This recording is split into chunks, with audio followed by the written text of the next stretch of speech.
For New Hampshire school kids, the summer began on a high note, with COVID-19 cases going down and vaccination apparently turning the tide of the pandemic. But now the numbers are heading back up again, and there are indicators the Delta variant of COVID-19 could make this upcoming school year more difficult in a number of different ways. Here this morning to discuss the outlook in schools are Megan Tuttle, president of the NEA New Hampshire, representing teachers, and Dr. Carl Ladd from the New Hampshire School Administrators Association. Thank you both for joining us. And Megan, let's start with you. Governor Chris Sununu warning in his most recent public briefing that the worst could be yet to come this fall. If that's the case, do you think our schools will be able to stay in person, or do you think we're headed for more remote education? Thank you. We're really hoping that they're going to be able to stay in person. But again, everything's changing. And so we're not really going to know until things start to open up and we see what happens. I know districts have their administrators working on this. They're working with superintendents, the school boards, the educators to really make sure they're trying to do what's best for the kids. We're hoping that we're going to be able to open up in person. We know that this is the best thing for children to be back in school full-time in person, but we're really just going to have to wait and see. Things are changing so rapidly, it seems. Dr. Ladd, what's your perspective? Everybody had to adapt last year, but do you think the Delta variant is going to force even more adaptation? Well, I think the school districts and superintendents and school boards have already been dealing with school reopening plans and trying to deal with the variant as it seems to be exploding. Everyone, I agree with Megan, everyone wants to go back in person. Most of the school districts that I've spoken to are planning to go back to as normal and opening as possible. The big question seems to be about masking, whether or not students and staff will be wearing masks.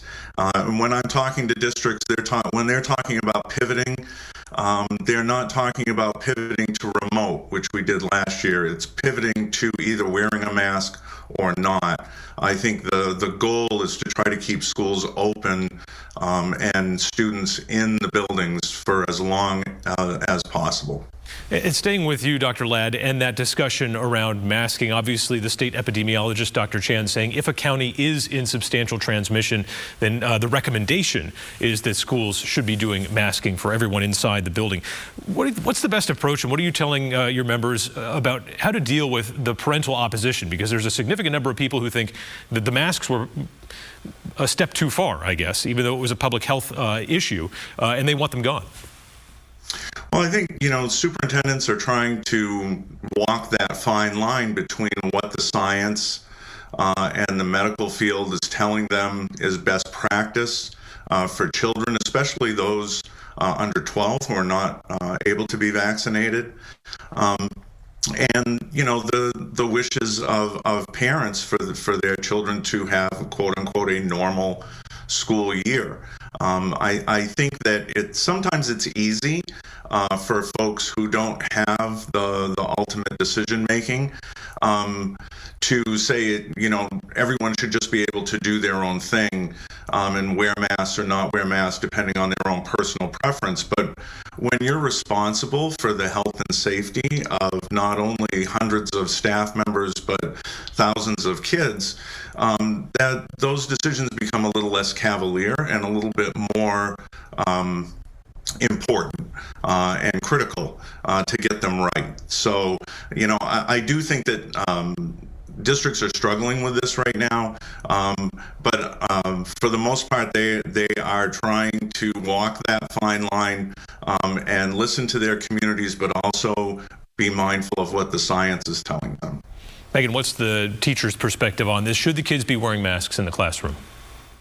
We've supported mask wearing the entire time the virus has been around, since the very beginning, and we still support mask wearing. We know that, from science, we know that wearing masks along with the other mitigation procedures, cleaning, social distancing, are all things that are going to work to help stop or help slow the spread of the virus, and especially with the new variant. And so we've been in support of mask wearing the entire time, and we still are. It's one part of a larger picture to make sure that we can stay safe, the educators, the children, and to make sure that we can stay, back in person full time.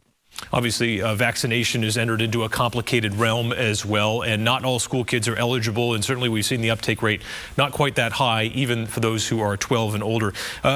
Megan, you opposed a mandate for vaccines at the teacher level at your national organization, but now you're thinking there might be time to reevaluate. Explain what's going on right now. Yeah, so, things have changed. The virus and the variant have started to really change what's happening and where we're at. And so we did oppose a mask mandate in July at the national level. We also opposed it as NEA New Hampshire. But again, circumstances are changing. And so we're reevaluating where we're at, looking at what the science is telling us, looking at what the numbers are, the number of cases, hospitalizations, et cetera, the ages.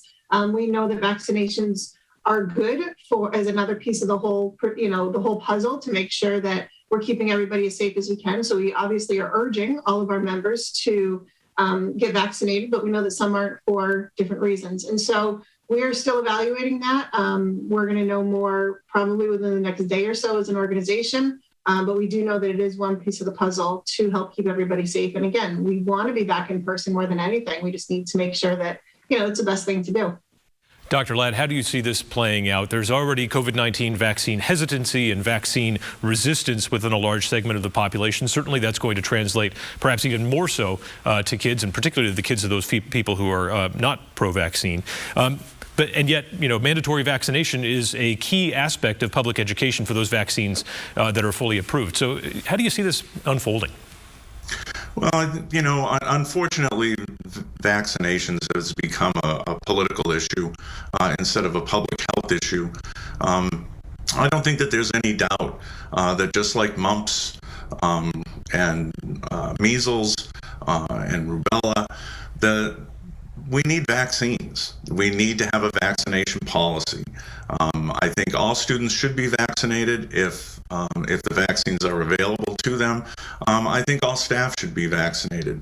Most of the private sector is moving towards ensuring that their staffs are fully vaccinated. And the superintendents that I've spoken to are, they're basically assuming that all staff members have been vaccinated because they were given the time, they were given the clinics, the time off to get vaccinated. So the superintendents are moving forward with the idea that all their staff are vaccinated and are fully prepared to be in the classroom. And I do think that at some point we will be talking about mandatory vaccinations for students for COVID, just like we do with mumps and measles. There's a question I want to ask both of you. Megan first, and it has to do with education freedom accounts. Do you see a nexus potentially developing between vaccine resistance to the COVID-19 vaccines and education freedom accounts, which allow people to use public funds for private education? There could be. I mean, honestly, I wish I had a crystal ball for that. We know that there were people last year who took their children out of public school to homeschool them or put them in private schools or other schools where they still, were open full in person when some of the public schools were not. So it could happen. I don't know. I really am not sure of a direct answer to that. What about you, Dr. Ladd? Do you see that something that could come together here? Well, I think that that's one of the reasons why the education savings accounts, the vouchers were pushed through to begin with, was because the policymakers decided that COVID was a good excuse to push this through because there was, as Megan alluded to, some drop-off of enrollment in the public schools because parents were hesitant to send students back. They wanted them to be perhaps in a all in-person environment, so they put them in private school. Whether or not there's a huge outcry for these vouchers, it's, as Megan said, it's anybody's guess at this point. Do you think we're going to see a fiscal impact right away? I mean, we know the state's flush with cash, Megan, but where's that fiscal impact going to be felt first? You both oppose this, I should note. The education freedom account? Yes, we do. We definitely oppose that.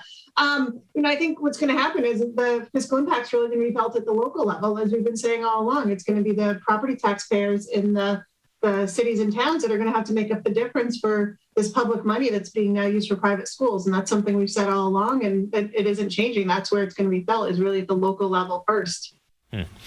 You're both educators, and so I want to take you into a situation that I feel like happened in almost every classroom that I was ever in. It's that kid who stands up and says, what the heck is this going to do for my real life? You know, how does this apply in the real world? And feels like the kind of existential question we're facing right now with COVID-19 and the vaccines. Of course, there's a lot more at stake there.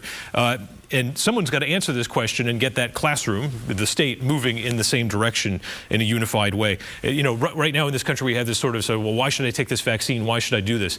As educators, if you're the teacher in that room, how do you convince people to get that vaccine? And Dr. Ladd, we'll start with you.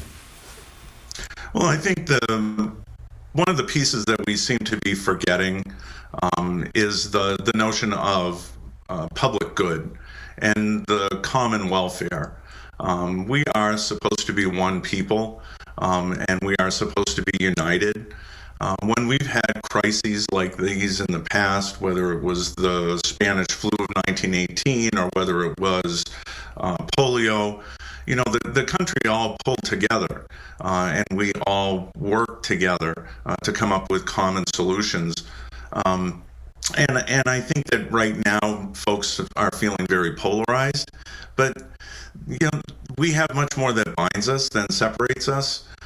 So I would like to think that at the end of the day, what we need to do is come together, understanding that we need to protect the most vulnerable in our society, and that we as citizens have a responsibility to care for one another and to look out for one another. It's not just about me, it's about all of us. And I think that is something that can definitely be taught in any classroom across the country. Megan, what about you? How do you get this collective classroom back on track? I think everything, you know, Dr. Ladd just said is right on, spot on. I was a history, social studies teacher for 18 years. And the thing I told my, you know, classes every single year and all throughout the year was, if we don't learn our history, we're bound to repeat it. And that's not always a good thing. And so I think we do need that education of what has happened in the past, what could happen if we can't get this virus, this variant, everything under control now. I think it's a perfect opportunity. It's a teachable moment. We need to teach those critical thinking skills, and we need to do all that in the classroom so that kids can see what has happened and what could happen with us working together as a country, instead of it being, and as a state, instead of it being so politicized and so, you know, divided as it is right now.